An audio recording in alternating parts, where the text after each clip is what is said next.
I'm Michael Bugeja, Distinguished Professor of Liberal Arts and Sciences, Iowa State University of Science and Technology. I'm also the author of Living Media Ethics, Routledge 2019.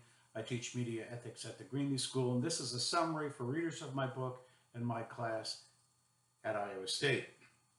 This summary is about definitions and concepts of race.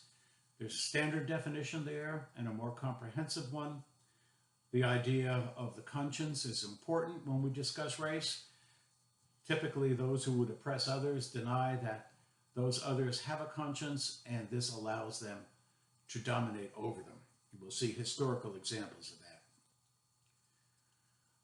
There are other definitions, and I've included a link for you concerning prejudice, oppression, and white supremacy.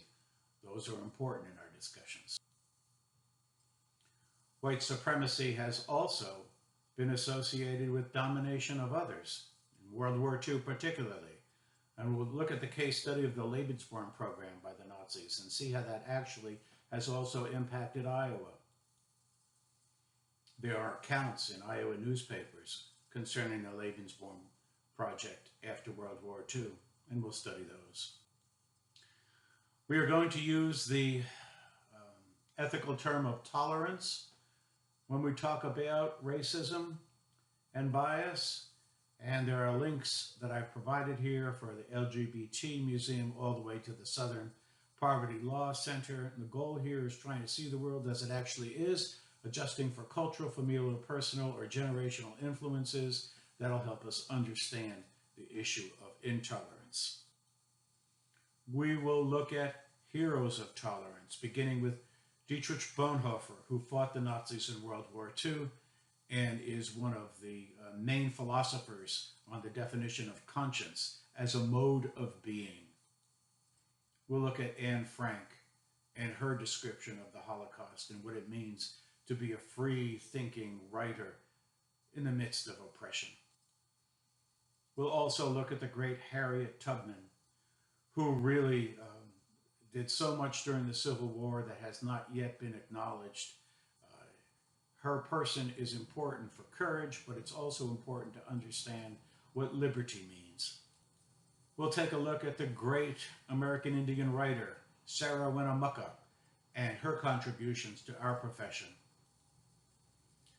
As this is an ethics course, we have to also consider the wise words on forgiveness by Archbishop Desmond Tutu concerning South Africa and apartheid. We'll also consider Sophie Scholl and her brother Hans Scholl, editors of The White Rose, which terrorized Hitler and for which they paid dearly with their lives. Of course, we'll study Mahatma Gandhi and later Dr. Martin Luther King, not only about definitions of race and intolerance, but also about social justice. We will also look at the concepts of difference and identity, race-based, racial difference, versus cultural-based, cultural difference, and how we identify as human beings and as people, individuals. We'll consider the difference between cultural appropriation and appreciation, and how journalists have gotten into trouble by not understanding these definitions.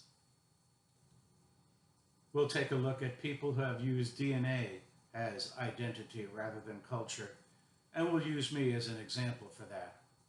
You can take a look at my DNA, and then I'll tell you that I don't identify as any one of those races. I identify as Maltese.